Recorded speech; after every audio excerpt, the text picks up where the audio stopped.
स्वाति, तुम्हें पता है कल राखी है? कल राखी है? दर्शिका, तुम्हें पता है हम राखी क्यों बांधते हैं? सच बोलो तो नहीं, बस हम बचपन से बांधते आए हैं। लेकिन हम राखी बांधते ही क्यों है? रक्षाबंधन मनाया ही क्यों जाता है? और इस एक धागे को इतनी इम्पोर्टेंस क्यों दी जाती है?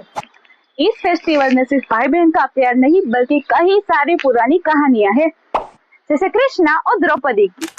हाँ, और उन्हीं में से मैं आप सबको बताने वाली हूँ एक बहुत ही फेमस कहानी। एक ऐसी कहानी जहाँ एक छोटे से कपड़े के टुकड़े के साथ जुड़ा था एक बहुत बड़ा वादा। तो चलो शुरू करते हैं कृष्णा और द्रौपदी की कहानी।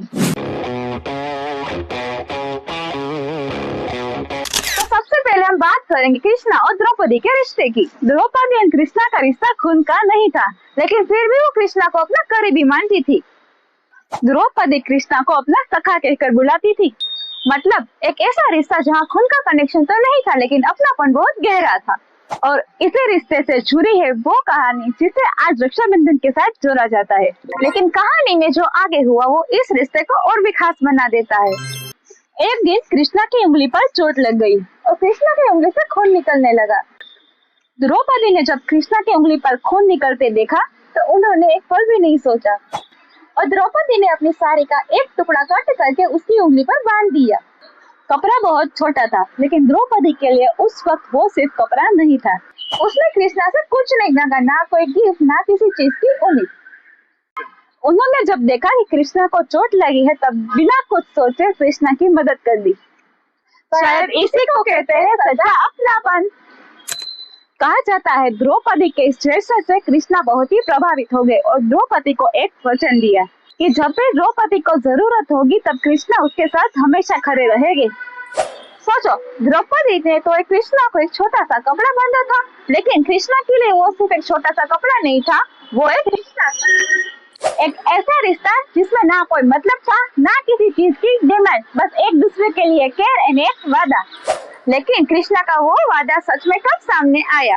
महाभारत के उस टाइम जब द्रौपदी की जिंदगी में सबसे मुश्किल पल आया, तब हस्तिनापुर के पांडव अपना सब कुछ हार बैठे थे और दुर्योधन के कहने पर द्रौपदी को सभा में बुलाया गया और द्रौपदी ने सभा में एक बहुत इंपॉर्टेंट सवाल पूछा।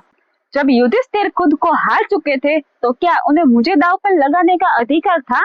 लेकिन उस वक्त उनके सवाल का जवाब कोई नहीं दे पाया। द्रौपदी सभा में अकेली पड़ गई। उसकी लाज में संकट आ गया था। द्रौपदी ने अपनी पूरी ताकत लगाकर खुद को बचाने की कोशिश की, लेकिन तब उसे लगा कि उसकी मदद सभा में कोई नहीं कर सकता। तब उसने कृष्णा को याद किया और महाभारत के परंपरा के अनुसार कृष्णा ने द्रौपदी की लाज की पूरी रक्षा करने की कोशिश की। द्रौपदी के वस्त्र खींचने की पूरी कोशिश होती रही, लेकिन वस्त्र खत्म ही नहीं हुआ और इसी से लाज बच गई। और उसी दिन द्रौपदी को समझ आ गया था कृष्णा ने अपना वादा नहीं भूला। अब कहानी के पुराने वाले दिन को याद करो। जब कृष्णा को चोट लगी थी, तब द्रौपदी ने अपना साड़ी का छोटा सा टुकड़ा कृष्णा को दे दिया था और उस दिन द्रौपदी ने सोचा भी नहीं होगा कि कृष्णा एक दिन उसका इतना बड़ा सहारा बनेगा। और यही तो एक कहानी की सबसे ब्यूटीफुल बात है। कभी कभी हम एक दूसरे की मदद करते हैं, एक छोटा सा जेस्चर होता है और हमें ये लगता है कि ये क्या बड़ी बात है, लेकिन एक छोटी सी बात किसी के लिए बहुत बड़ी हो सकती है।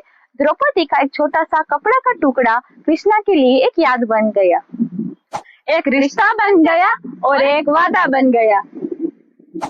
तो क्या रक्षाबंधन का मतलब सिर्फ यही है कि एक दूसरे को राखी बांधना, गिफ्ट देना और मिठाई खाना? नहीं, तो इसका मतलब क्या है? रक्षाबंधन का मतलब है रिश्ता, एक दूसरे की केयर करना, एक दूसरे के साथ खड़े रहना, एक दूसरे को किसी भी सिचुएशन में सपोर्ट करना। और रक्षा एक भाई की रिस्पॉन्सिबिलिटी नहीं है, बहन को भी अपने भाई की केयर करनी चाहिए और रक्षा करनी चाहिए, क्योंकि असली राखी सिर्फ धागा नहीं, एक इमोशन है। और द्रौपदी और कृष्णा की स्टोरी जान के हमें ये पता चलता है कि रिश्ता हमेशा खून से नहीं बनता। तो गाइस, अगर आपको भी ये वीडियो अच्छा लगा हो तो लाइक करें, शेयर करें, हमारे चैनल को सब्सक्राइब करें। Thank you for watching. Bye bye.